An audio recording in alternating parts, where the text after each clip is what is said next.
तो आज मैंने ड्रॉ किया डीमन स्लेयर करैक्टर की ड्राइंग। इसका नाम मैं नहीं बताऊंगी, ये आपके लिए चैलेंज है कि आप लोगों ने बताना है कि इस करैक्टर का नाम क्या है।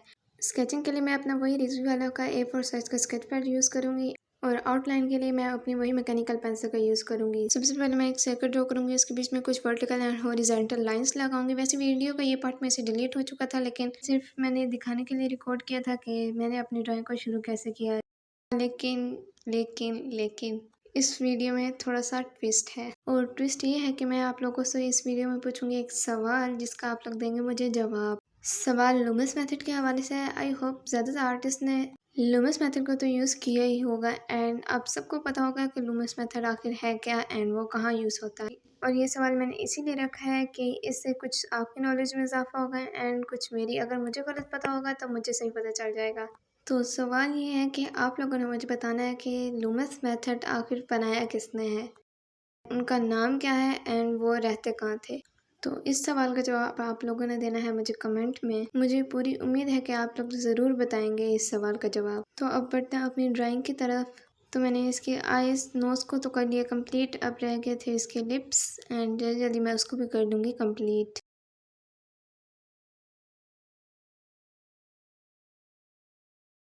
और इसके फेस पे कुछ क्रैक्स को भी मैं कर लूँगी ड्रॉ। कुछ क्रैक्स को मैंने लिप्स के नीचे ड्रॉ किया एंड कुछ क्रैक्स को मैंने लिप्स के ऊपर ड्रॉ किया। उसके बाद मैं ड्रॉ करूँगी इसके हेयर की आउटलाइन, इसके फेस की आउटलाइन तो हुई कंप्लीट। वैसे आप ज़्यादातर अपनी ड्राइंग में कौन सी टेक्निक यूज़ करते हैं, ग्रिड मेथड या फ्री हैंड टेक्निक या लूमस मेथड? आप लोगों ने कमेंट में लाजमी बताना है। और डीमन स्लेयर में आपको इस करैक्टर के अलावा और कौन सा करैक्टर पसंद है, आप मुझे वो भी कमेंट में बताइएगा एंड मैं अगली बार उसे भी ड्रॉ करूँगी। और इसके अलावा आपका फेवरेट एनिमी करैक्टर कौन सा है, आप मुझे वो भी बताइएगा और मैं उसे भी ड्रॉ करने की पूरी कोशिश करूँगी। अब मैं इसके हेयर्स को करूँगी ड्रॉ और अपनी रेफरेंस को अच्छे तरीके से देख के इसके हेयर को ड्रॉ करने की कोशिश करूँगी। मैंने अपनी पहली वीडियो में बताया है कि अगर आप अपनी रेफरेंस से देख के अपनी पिक्चर को ड्रॉ कर रहे हो तो उसे अच्छे तरीके से ऑब्जर्व करके ड्रॉ किया करो और ज़्यादा लाइट्स एंड शेडोज़ को रेफरेंस के साथ मैच करने की कोशिश की करो। अगर आप ये जानना चाहते हो कि मैं अपने रेफरेंस के लिए कौन कौन से ऐप्स को यूज़ करती हूँ तो आप मुझे कमेंट में बता दीजिएगा, तो उसके हवाले से मैं एक डिटेल वीडियो बना दूँगी। और इसी के साथ हमारे एक साइड के हेयर तो हुए कंप्लीट। अब बारी है इसके दूसरे साइड के हेयर को ड्रॉ करने की। वैसे आपको किस चीज़ के साथ ड्राइंग करना पसंद है, मेरा मतलब पेंसिल के साथ ड्राइंग करना पसंद है या फिर डिफरेंट कलर्स के साथ, जैसे वाटर कलर हो गए, एल्कोहल मार्कर्स हो गए, कलर पेंसिल्स हो गई, एक्रिलिक पेंट? इसमें से आपको कौन सी ड्राइंग पसंद है, पेंसिल्स की या कलर्स की? वैसे मुझे पेंसिल एंड कलर्स दोनों की ड्राइंग पसंद है, लेकिन मुझे सिर्फ पेंसिल के बारे में थोड़ा सा नॉलेज है एंड कलर्स के बारे में इतना नहीं है। और कलर्स के बारे में अभी मैं सीख रही हूँ, और जैसे ही मुझे कलर्स के बारे में थोड़ी बहुत इन्फॉर्मेशन होती जाएगी वैसे ही कलर्स के साथ मैं शॉर्ट वीडियो बनाना शुरू कर दूँगी। और मेरा आप लोगों से एक और सवाल, और वो है मेरे इस करैक्टर के बारे में। मैं अपने इस करैक्टर का नाम क्या रखूँ? हम सब घर वाले सोचते रहे कि इसका नाम रखें तो रखें क्या। मेरी फैमिली इसके ऐसे ऐसे चाइनीज़ नेम्स रख रही थी।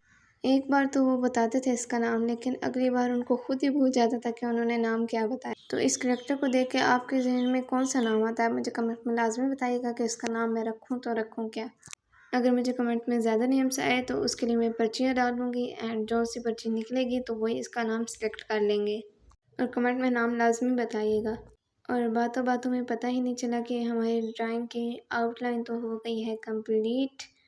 अब बारी है इसमें शेडिंग की। शेडिंग के लिए मैं यूज़ करूँगी इस बार वीनिट्स का पेंसिल सेट। मैंने अपनी पिछली इस ककाशी हटाके वाली ड्राइंग में यूज़ किया था ये कीप स्माइलिंग वाले का पेंसिल सेट। और शेडिंग के लिए मैं यूज़ करूँगी डार्क टोन्स के लिए 8B pencil, 7B pencil and 5B pencil. और मिड टोन्स के लिए मैं यूज़ करूँगी 3B, 2B and 4B pencil. और हाईलाइटर के लिए HB, 2H and H pencil. सबसे पहले मैं अपनी स्केच की रफ लाइंस को कर दूँगी इरेज, और उसके बाद शुरू करूँगी शेडिंग। शेडिंग के लिए सबसे पहले मैं यूज़ करूँगी 7B पेंसिल इसकी आइज़ के लिए। इसकी आइज़ में सबसे ज़्यादा डार्क शेडिंग करूँगी मैं।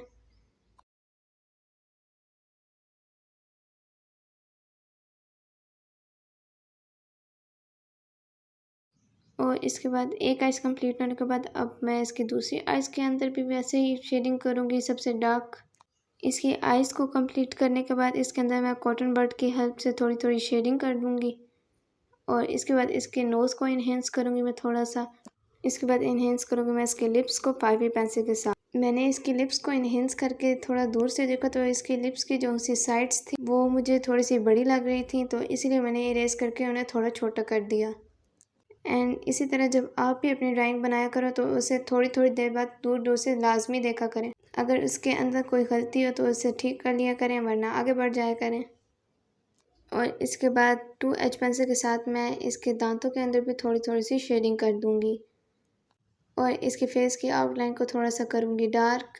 एंड उसके बाद अपनी मैकेनिकल पेंसिल के साथ इसके लिप्स के ऊपर ऊपर थोड़ी सी शेडिंग कर दूंगी। ये सब कंप्लीट होने के बाद अब बारी है इसके असल शेडिंग की। अब जहाँ जहाँ मुझे सबसे डार्क टोन्स नज़र आएंगे वहाँ वहाँ मैं अपनी 5B 7B and 8B pencil के साथ डार्क शेडिंग करती जाऊँगी। सबसे पहले मैं इसके हेयर के नीचे वाले हिस्से में एंड इसके नोज़ के साइड वाले हिस्से में एंड इसके फोरहेड पे शेडिंग करूँगी। इसके बाद एच पेंसिल के साथ इसके अंदर थोड़ी और शेडिंग करूँगी एंड कॉटन वर्ड से मैं इसे कर दूँगी ब्लेंड। और इसके हेयर्स के साइड को मैं थोड़ा सा इन्हेंस करूँगी। इसके बाद मैं करूँगी इसके आइज़ के ऊपर शेडिंग एंड इसके फेस के साइड पे शेडिंग।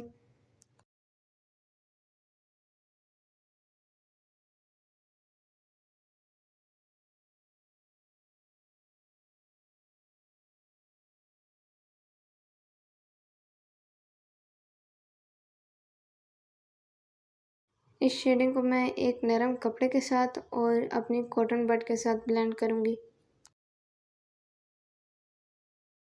इसके बाद जहाँ जहाँ मुझे लाइट नज़र आ रही है वहाँ वहाँ मैं अपनी 2H पेंसिल के साथ लाइट शेडिंग फिल कर दूँगी।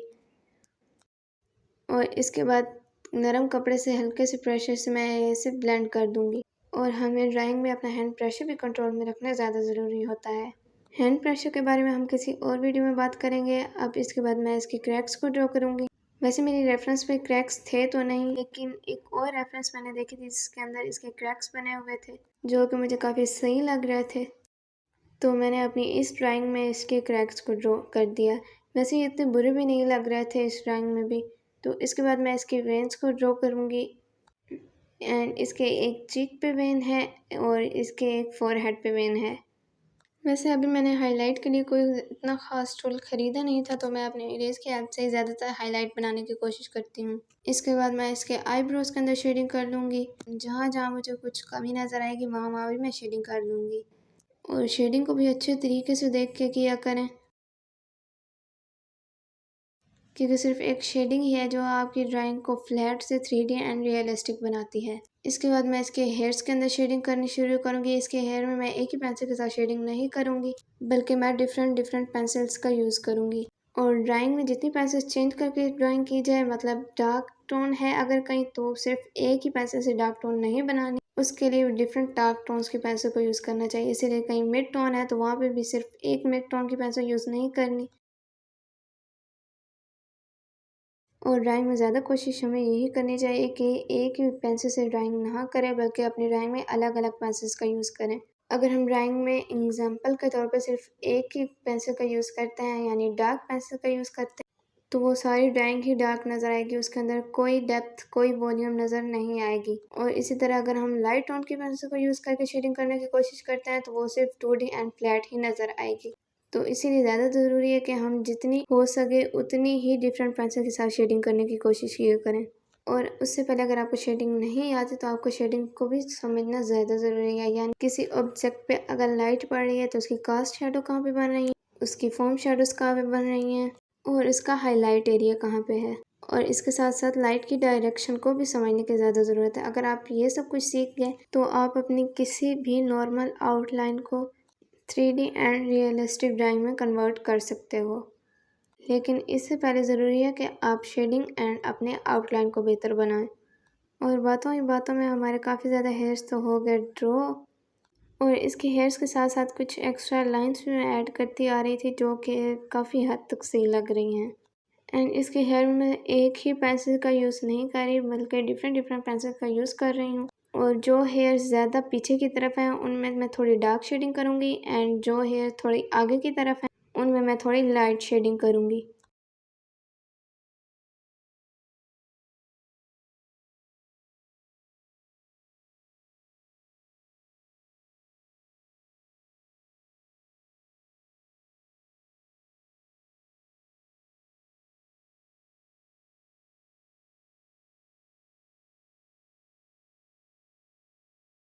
और मैंने इसके हेयर्स की एक साइड को तो कर लिया ऊपर से कंप्लीट। अब बारी है इसके दूसरी साइड के हेयर्स को ड्रॉ करने की। दूसरी साइड में मैं इसी तरह ही करूँगी शेडिंग।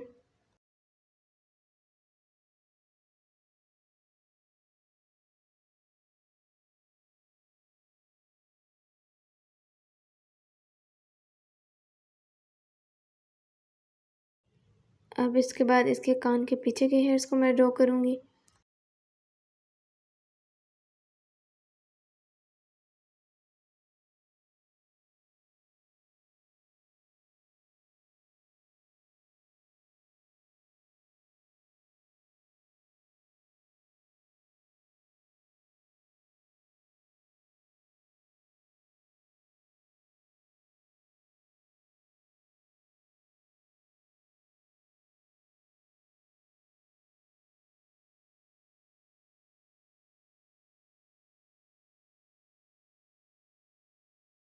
अब मैं इसके नेक के ऊपर शेडिंग करूँगी। जहाँ जहाँ मुझे लाइट नज़र आ रही है वहाँ वहाँ मैं अपनी लाइट टोन्स की पेंसिल को यूज़ करूँगी। जहाँ जहाँ मुझे डार्क टोन्स नज़र आ रही है वहाँ वहाँ मैं अपनी डार्क टोन्स की पेंसिल्स को यूज़ करूँगी। और इसके नेक में शेडिंग कंप्लीट करने के बाद अब बारी है इसके कपड़ों में शेडिंग करने की।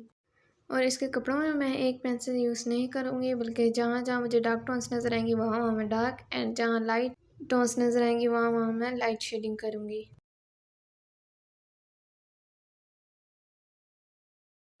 इसके बाद इसके सर और इसके कपड़ों में ये जो डिज़ाइन सा कुछ बना होता है उसके बीच में शेडिंग करूँगी। और इसके बीच में मैं फुल डार्क शेडिंग नहीं करूँगी, बल्कि इसके बीच में भी मैं अलग अलग पेंसिल्स का यूज़ करूँगी।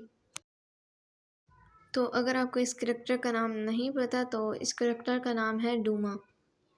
और जो जो सवाल इस वीडियो के शुरू में मैंने आपसे पूछे हैं मैं उनका इंतज़ार करूँगी। आप उनका जवाब लाजमी कमेंट में दीजिएगा। इसके बाद इसके कपड़ों के नीचे वाले हिस्से में मैं शेडिंग कर लूँगी जहाँ जहाँ मुझे डार्क टोन्स नज़र आएंगी, एंड जहाँ जहाँ मुझे लाइट टोन्स नज़र आएंगी वहाँ वहाँ मैं शेडिंग करती जाऊँगी।